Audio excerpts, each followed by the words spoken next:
Hey guys, in this video I'm going to show you how to apply shape effect to overlay only in CapCut PC. So I'm going to select the background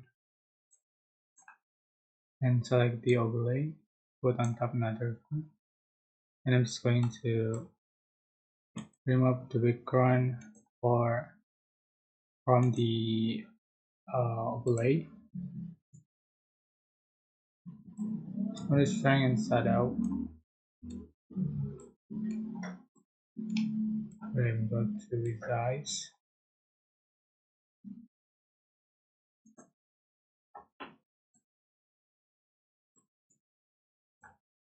I'm just going to add shake effect. Go to effect and then click shake.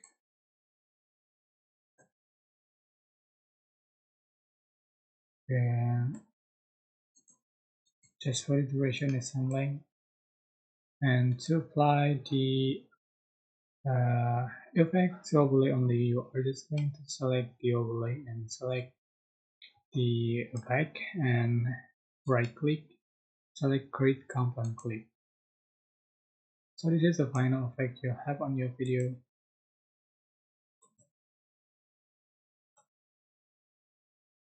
So the effect is applying to overlay only. I hope this tutorial was helpful for you. Don't forget to like, comment, share, and also subscribe. If you have any questions, please leave in the comment section down below. Thank you so much for watching.